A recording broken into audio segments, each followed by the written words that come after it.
June 9th, So episode 3. what? Three? Yeah, we've only I thought done we only 3. did one of these. Huh. No, we did three. We did Trinity. We did Third. me, the Trinity, and now Evan. Mm. Yeah. Really important things in the life of the church. Yep. Okay. All Sorry, right. David. They've been so much fun. I've just forgotten how many there are. Scintillating.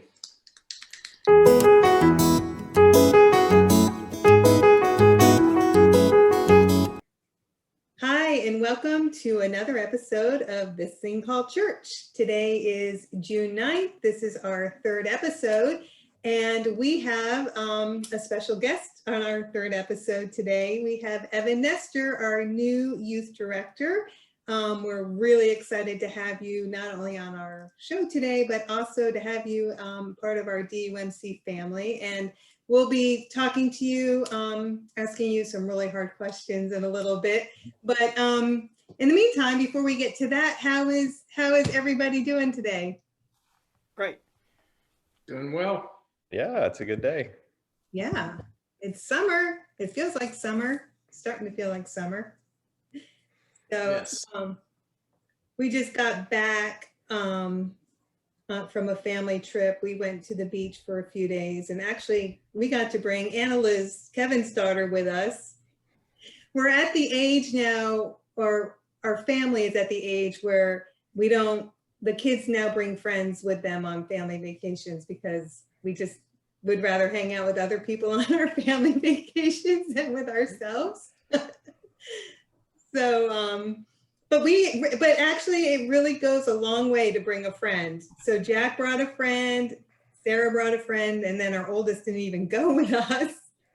So everybody was entertained and had a good time, and but it was fun. I don't know what kind of stories Anna Liz shared with you about our family. Well, I just appreciate it because now we're going to go to Vegas since you guys taught her poker and backgammon. So we're excited about.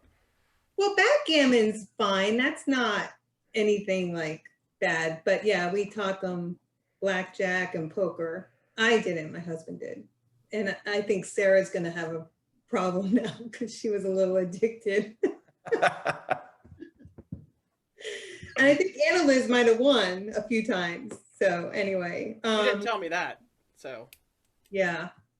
It was fun. We didn't have great weather, but it was still nice to be away and be at the beach. And one thing we saw, John and I went for a walk again, like, so in our other episodes, we used to talk about animals a lot. So it's like Discovery Channel and church all in one.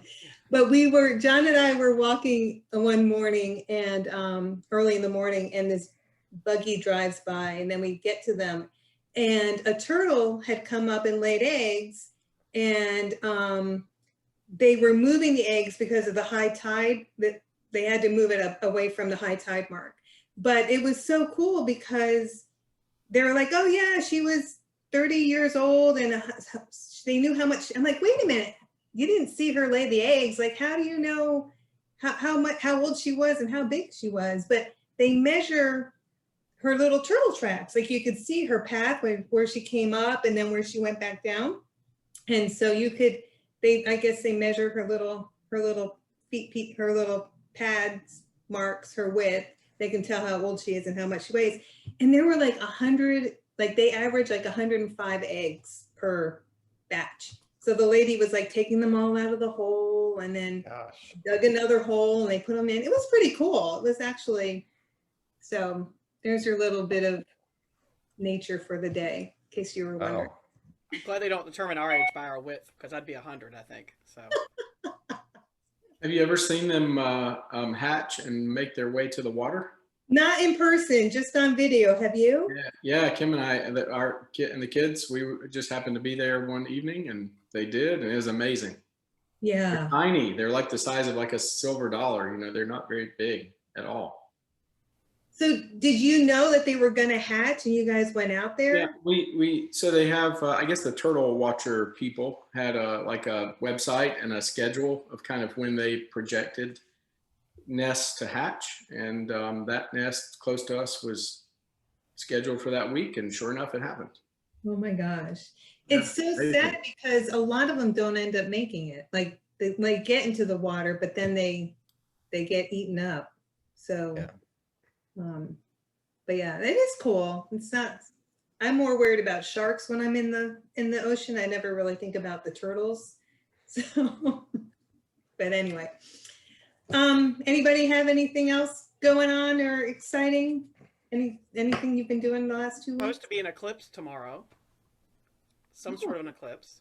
Really? Are you sure that wasn't 2 weeks ago? I don't know. Somebody in church said, I know you like star stuff, so I haven't, yeah. I think it was 2 weeks ago. And then there's a rocket launch tomorrow, too, from Wallops. So tell your husband. He probably knows. It's probably on his We can see it. calendar. Where's Elon Musk going this time? Yeah. Is this the one that has Jeff Bezos? Is I this don't the think one? so, no. Oh, okay. This is We're from launching Jeff. Are we projecting Jeff Bezos somewhere? Ooh, Yeah. Oh, we are? Yeah. He even asked his brother to go to space with him. Hmm. Well, I'd be his brother to go to space. I'd like to do it. you have several $1 billion. I guess you can go to space. Would Yeah, you? about two. We asked this in the past too. Would either of you go to Mars? Leave your family behind. Leave your family behind and go to Mars? Nope. For the purpose of. Going to Mars. Oh, okay. I didn't know if there was. I mean, I could just go like to a desert somewhere on Earth, I guess, and I would be fine. I don't need to go to Mars. Well, Evan, that's where they filmed the footage, right? Oh, well, I guess that's true. Yeah. Oh gosh. Wow, this looks like Mars. So, I mean, Yeah. Yeah. Why not? Well, no one like I know, oh yeah, that looks very familiar. I've seen that before. I mean, it's just, yeah. Tell me it's What- Jupiter, Mars, Venus. I don't know. I've never been there. Well, and it's just like Why the I moon wanna go. landing. I want to go. Well, it's just like the moon landing. We didn't land on the moon, okay? It was all doctored, and I'm kidding. I don't want to be seen like that. But I could just say, don't say I did, Look at these pictures. Mm-hmm. I'm told I watched the moon landing. I think I was 4 months old and, propped in a chair. Who knows? Oh, gosh. I do not have that memory. It's blowing Evan's mind, y'all. We're circling back around. Yeah. Yeah. Our prior conversation when we all realized how old we were based on how young Evan is. How wise we all are, Karen. Yes, I like that. We're wise. We're experienced. Seasoned. Seasoned. Didn't somebody say something about I'm not using? quite as wise. What's that, Evan? Didn't somebody say something about using the foolish to shame the wise? Though, wasn't there something? That's my job. Where did I read that? I don't know. I don't know either. I don't know that that's a thing. Let's put Evan on the hot seat, Karen. Okay. All right, Evan. Actually, I don't have the famous 8 questions, but we do have some questions for you. So you were serving a United Methodist Church back in Knoxville, Tennessee. I think you were there for the last 6 years as a youth and family director there. And then you recently, congratulations on this too, you've just completed your Master's of Divinity at Asbury Theological Seminary. So I'm sure you're excited to have that box checked off. And so why don't you just start by giving us just a little bit of information about your background, where you came from, and how you ended up here in Davidson. So my call to ministry was when I was super young. I was 12, and my personality had really pushed me in that direction. I really wasn't I wasn't in a Christian household, but I just knew about God. I don't really know any other way to explain it. But I remember having conversations with God before I was even, I professed my faith, I guess. And there was a Baptist, Green Mountain Baptist in backwoods, Virginia, that would send a bus by our house every day or every Wednesday. And one Wednesday, I just decided to go get on. And that really started my faith journey. Ended up getting saved and was pretty immersed in the Baptist tradition early on. You know, I remember I was in middle school, and it was the first time I ever like preached, you know, and I remember what I was wearing. I mean, to a T. And any guesses on what I talked about? Now, remember Baptist tradition, middle schooler. Any guesses as to what my message was? This was FCA, by the way. So Fellowship of Christian Athletes, a Wednesday morning at school. Any guesses? I don't want to say in case I'm really, really wrong. Yeah. That's okay. The Rapture. So I yeah. would have been wrong. Great White Throne, Lake of Fire, Antichrist. So I'm this middle school kid talking about Revelation. I don't know what it was, but you know, I dove head first, and that really started it for me. And as I started to grow, opportunities really weren't there for me in the Baptist church, and I ended up in a non-denom, which, you know, I know it's typically a fancy word for a Baptist church, but I really started growing in my faith, and again, kept growing, speaking, all these things. And eventually I landed in the UMC thanks to, in my youth years, thanks to a fifth quarter, you know, kind of an event after the Friday night football games. And I connected immediately with the pastor there. And I mean, it was obviously the UMC was set up very well for people to pursue a life in ministry, especially when it comes to clergy, you know, ordination and that kind of stuff. So he immediately took me under his wing, and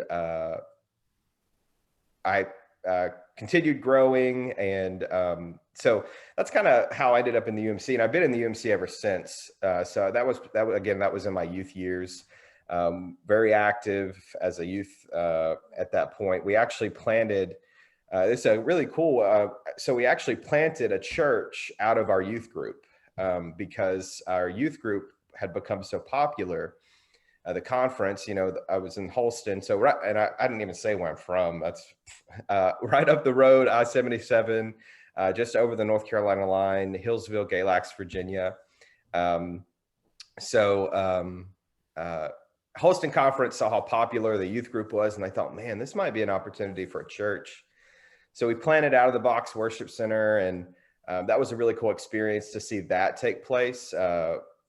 Very, you know, very contemporary. You can probably tell just by the name. And it was just kind of all falling into place for me as far as ministry goes. You know, went to college, got a Bible degree. I met Courtney, and then we got engaged, and I was like, well, I could probably use a full-time job. So applied a couple places. I even applied at an organization in Utah, and ended up in Knoxville. And honestly, it was my last choice, but Courtney really pushed me to try it out. And man, it was such a blessing to grow, you know, first full-time ministry position. And that turned into a full-on, you know, family ministry, not only looking over the youth, but also the children's ministry. And it was just a really good 4 years there. That's what brings me here. You know, we wanted to be closer to family, but also Davidson, it was just a really attractive opportunity with what has taken place over the last 6 months under, you know, the associate youth director, Brittany, and the leadership that she has in place, and just the church as a whole. And man, it's a perfect time to be coming, you know. Just the vibe on Sunday morning, you know, I've only been to one other service, but you could just tell that, I mean, just a weight taken off a lot of people's shoulders, and it just felt really good. And so it just felt like everything really fell right into place as far as ending up here at Davidson. So that's probably the Spark Notes version of my story and where I'm at now. So. And where is Courtney from?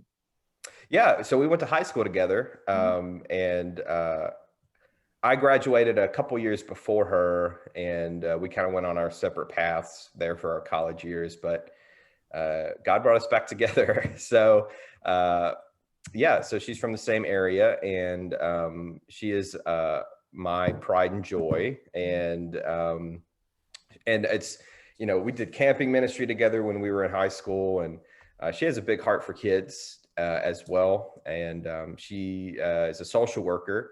A little plug here, anybody hiring, hit us up. Anyways, she's a social worker, and specifically medical social work. She wants to be in hospital settings, work with kids that are dealing with some rough stuff, and it's very vulnerable. You know, kids are already vulnerable, but when they're dealing with terminal diseases, you know, diseases in general, anything physical, she wants to just be an outlet to help them and help their families. So, Wow. And you guys have 2 fur babies too. I think I've heard you have 2. Yeah. 2 dogs. They're currently tucked away because they are very talkative when opportunity arises. So yeah, we got Pig. Pig is actually a youth dog.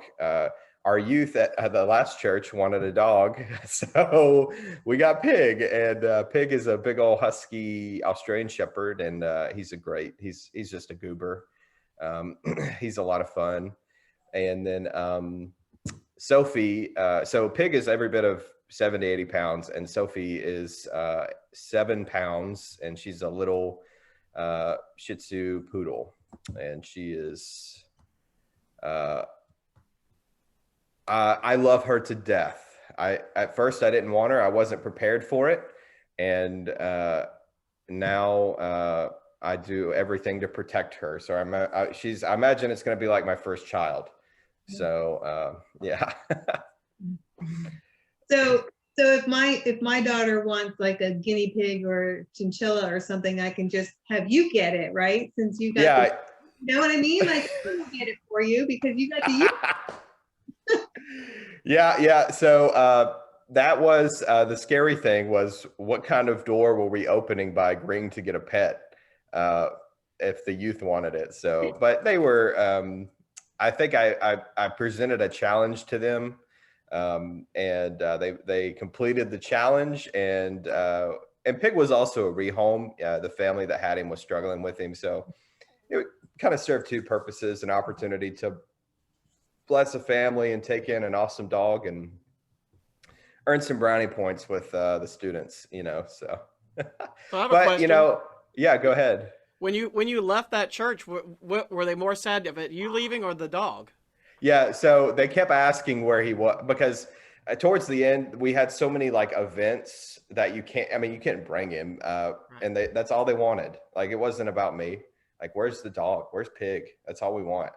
So I do feel for the next youth pastor there, because I've probably set up some high expectations for what youth pastors do for the students. So, but in the end, he ended up being for us, you know. Yeah. So, yeah, that's funny. But guinea pigs, I don't know if they would survive in this household. So Pig would think that they're little fur balls and that they're his toy. So, You know, you can eat guinea pigs. Yeah, I've eaten them. Serious. In Bolivia. Were you on a mission trip? I was. Bolivia. They're like a delicacy. And they were all excited because apparently you don't get guinea pig very often. So it's What country again? Bolivia, in Cochabamba, Bolivia, in the Andes. It does not taste like chicken. I was not ready for that. I was not ready for that. I'm still not ready. I'm just, yeah, okay. Did you eat like a whole one? Like, you ate a whole guinea pig, or just? So I prefer like dark meat. So I had the hindquarters. Okay. All right. I'm serious as a heart attack. No, I know you're serious. That's what's so upsetting to me. You ate a guinea pig. Did it come out like on a little stick, or did you go like pick it off? Not a whole guinea pig. I ate a quartered guinea pig. But was it like on a rotisserie? No, I think well, this is getting really too graphic. All right. This is a, but they butchered them and then oven baked them. I've heard that's the best way to have guinea pigs. Yeah, you couldn't, I mean, you could tell it was not a piece of chicken, but you couldn't really tell what it was. Okay. How does it compare to squirrel? Have you had squirrel? Well, you know, they at least here, there, they fed them alfalfa for a while to try to, like, I guess, sweeten up the meat. Oh. And, oh God, please, no, I don't want to do it again. So no one get any bright ideas out there. I'm not going on a mission trip with you. I can tell you that. And I am not suggesting that you eat your pets. That's a different thing. This was a cultural experience. Right. Yep. Let's make sure we're clear about, we were being good guests for our hosts. Yep. You could use that when you play the game, like, what is it? 1 lie and 2 truths or something. You could use that. I think anything. Yeah. Kim was not with me for that trip, so she did not have that experience, but, well, there's something you learned about David today. yeah. Well, about Bolivia. So Right. like they raise them. It's a, you know, it's a meat, it's a protein source. Mm-hmm. So Evan, we will not be getting a youth guinea pig and then having a cookout later. Not anytime. Nope. Yeah. So all the, you know, if the vets are watching, they're going to check me on this, but I'm pretty sure they're a ruminant, like a cow. Hmm. Hence the chewing the alfalfa, that kind of thing. Mm-hmm. Oh. So it's not that weird. I mean, it is weird, but it's maybe not that weird. Okay. So switching gears a little bit, Evan, with youth, and this is something that we've talked about in the past, and I feel like it's a discussion that churches are constantly having, but it's how do you feel, how do we, and actually Kevin kind of did his doctorate on this as well, but how do you feel, how can you keep our youth engaged in the church, and how do you keep them, how do you make it so that we're not always the last on the list when it comes to extracurricular activities? It's always like church is always at the bottom, and if they have the time, they come, and everything else comes first. How can we switch that perception that church maybe comes first or second and soccer maybe comes third? Yeah, that's a really good question, and I, like you said, it's this has been something that has plagued youth ministry for a very long time. It's nothing new, but it's, I think we can all agree it's gotten worse. I'd say. I think I know David and I have had conversations just about the steady decline of church attendance in general, and so like now it's not even about losing them during the week. You just hope and pray that they prioritize it on a Sunday morning anymore. At the end of the day, I think for me, in my ministry, and what I think really drives it home is students want to know that you care apart from the church. And I think that's where a lot of the bread and butter is right now. You know, a lot of the conversations I've been having internally, you know, prayerfully, and Brittany and I are going to start having is what does field work look like for our ministry? I know, I mean, our kids are really active in swimming, soccer. I know those seem to be very popular around here, and I think that is where a lot of times you can find a sweet spot whenever these kids see that you're giving up your time, right? Because they, I think a lot of times they think they're giving up their time to come to church and to be a part of ministry. But if they see us giving up our time, right? Because what are the two, I mean, the most valuable thing in the world that you can't get back is time next to money, right? And our time, where our time and our money go display where our priorities lie. And whenever I think students see us going outside of the church and investing in their world, I think that's really how they start to buy into what you're doing and who you are as a leader. And that's at least what I've experienced in just my couple years in ministry. And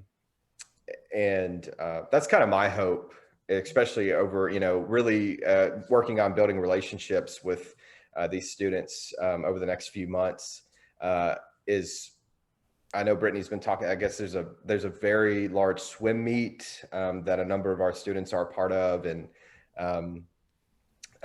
just really clicking in those areas, I think will go a long way in building these bridges with these kids.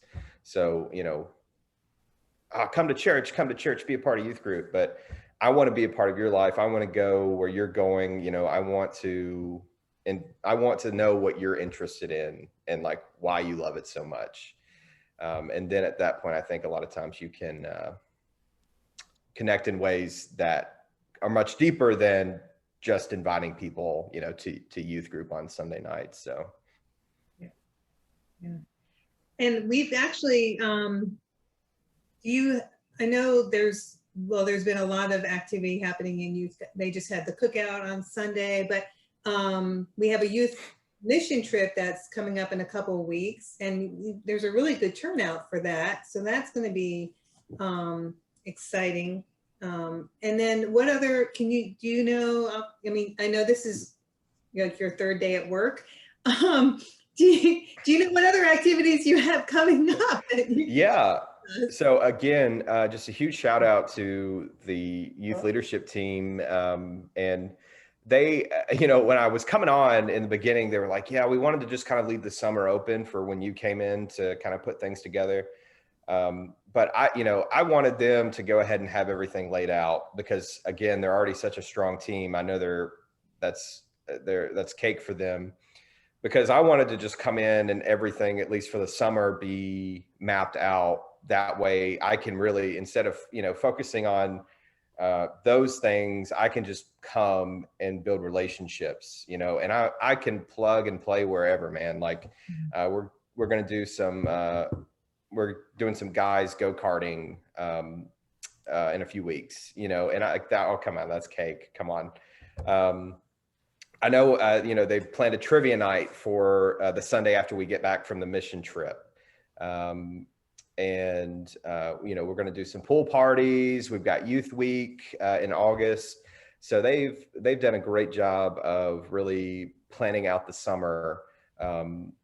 It's just ripe with opportunities for myself and Courtney, who is going to be a part of the youth ministry as well. She was a middle school leader at our former church. And of course, you got, the middle school ministry here is just bursting at the seams. So she is stoked. And so she's going on the mission trip as well. So it's going to be great for both of us to really grow in that way with the kids. And Karen, like you mentioned, I mean, it's the group is still growing for the mission trip. Actually, we've had a couple other students sign on in the last few days, so I think we're at about 30 total now. And we keep inviting people too. I mean, that's it. We've been told we have the spots, so come on, let's go have a good time. So yeah, that's kind of what the summer looks like, with a couple regular youth nights thrown in there. But it's just gonna be a lot of fun. Yeah. And then I think you and Brittany will also be at Summit later tonight too. Is that correct? Oh yeah. So we really, it's hard because you want to build relationships with the parents and the students, right? The parents of the students. But Sunday nights I want to prioritize the kids. So we're going to just have an event Wednesday night or tonight, and we've invited parents if they want to stop by and meet and get to know each other. Yeah, that's 6 to 8 at Summit, downtown Davidson. Yep. Well, we are really, really, really excited to have you on board with us. Hold on one second. Oh, okay, you're going to pull up your calendar? All right, can you hear me? Yes. Sorry, I think Oh, your things died. Yeah, and I'm also terrified. So I think I'm on the, 40-minute limit. I'm just waiting for my Zoom to go black. Okay, so if that happens, That's You're what's on up. with us, so I don't think you'll run into that problem. I think Oh, you're okay. I wasn't sure. I couldn't. So I've always had the same account, and then I moved on from that account because I moved on from that church. Yeah. So now I'm living the peasant life, I guess. I'm hanging out with free Zoom now. So Oh, it's not free. The church is paying for okay, it. all right. Okay. Mine is. This is Kevin's account. Yes, my account. Not personal. The church I pays for I pay for this with the church card. it. Yes. Yeah. I'm sorry, Karen. What were you asking me? I think don't she know. was I saying think we're I- glad to have you. We're glad to Oh, have you. Yeah, we're really glad to have you. People can find out, there's a youth email that goes out every week. If you're not getting that, then you can email Evan, and that has the weekly updates for, more information as to what's happening in the youth program. Yeah, and can I speak to that for a second? I've actually got an email going out today in that, just thanking everyone. And, we are excited just because, right now the priority is relationship building, but there will be some minor tweaks to, our social media stuff. I've been working with Karen just to kind of update our logo and just give, everything kind of a fresh look. So that'll be coming up on the website and our social media outlets over the next few days as well. So we're excited for that. But yes, subscribe to all of our stuff. That's if you want to stay informed, that's it, right? Right. Yes. So, no, not only do you subscribe, but then you have to open it. Oh yeah. Then you have to read it. Yes. We get a lot of that. So, in other church events upcoming, there is an admin council meeting on Sunday, and it's kind of a big one because it will be our first one that we are back in person. So that's exciting. It's been over a year and a half, which is crazy. So we will have an admin council meeting on Sunday. It's in the sanctuary. I think it's at 4:00. All are welcomed to come. I think only admin council lay people can vote, but anybody can come and watch and listen and ask questions. And then we also have exciting news as well. Childcare will be resuming for Sunday mornings, and that's on June 20th. That will start on June 20th. And you can register, you do need to register for that, and that's on the website. And that's only for newborns through age 4 that we're providing childcare for. And that would be only also on Sunday mornings at the 9 a.m. service. So we're starting to get a little bit of back to normal again, little bits, but these are big things, this is exciting stuff. Any other announcements that you guys have? I have two. Well, one is to say it was so good to see everybody in worship. We had really strong attendance at both services. Yeah. I don't know what the official count was, David. Do you remember? I don't, but it was. Yeah, the 11 had like 148, I think, and then the 9 was 123 maybe. That was the other way around. I thought it was like it's like almost 200 at 11. Charlotte said 190 something. Yeah, more people at 11. Okay, I heard 190 at the 11 from Charlotte, and then 160 at the early from Charlotte. So it was great to see people without masks and singing, and it was really great. And then I did have a question because we said we would talk about this. What's David's mug today? Oh, yes. It's a really boring mug today. But I like it. It's one of my favorites. It's just a pottery mug. Kim and I bought them on a trip. We have a couple of them. So, yeah, that's the mug of the day. Have you gotten any other ones? I have gotten a few. Okay. I had one left anonymously in my box at the church, disparaging the male gender. Ooh. But no, it was funny. It was one of those, kind of joke mugs. It basically said men are good for like parallel parking and not much else. So, But hey, put on a coffee mug. I'm actually good at, it's pretty spot on. I'm good at parallel parking and not much else. So, okay, I must not be good at anything because I can't parallel park. You're still young. I did not get a card with that one saying, but there are plenty of strong, very competent and confident women around DUMC. So I'm sure one of them very lovingly left that in my box, and for that I'm grateful, and leave it at that. It's actually on the counter, kitchen counter. Kim thinks it's wonderful. She'd probably drink out of it every morning.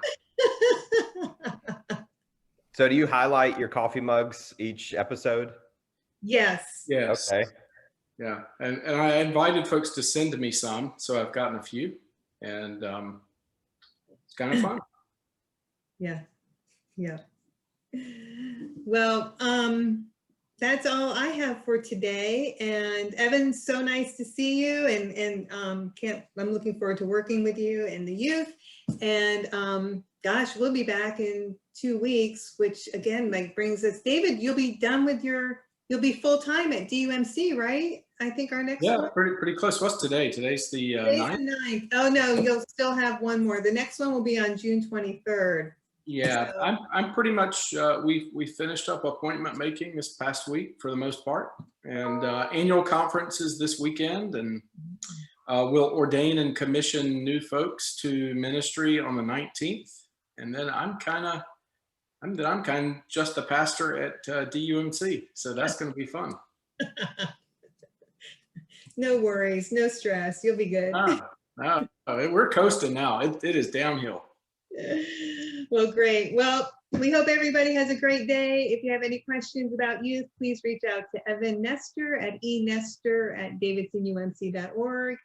You can always email me if you have any questions that you would like us to answer on this Zoomcast. And don't forget to leave your favorite mug in David's inbox in his office. So everybody take care and have a great day.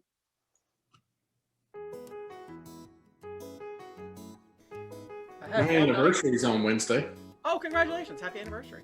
this coming Wednesday. Where are you going to take her? I don't know, from the living room to the dining room table.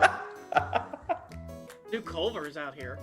You can Yeah. take her there. Get her- We do like a good cheese curd. Yep. In good You know, shape. they pair well with red. Mm. How many years? 31. I haven't even been alive that long. Yeah. Stop talking, Evan. Who hired you?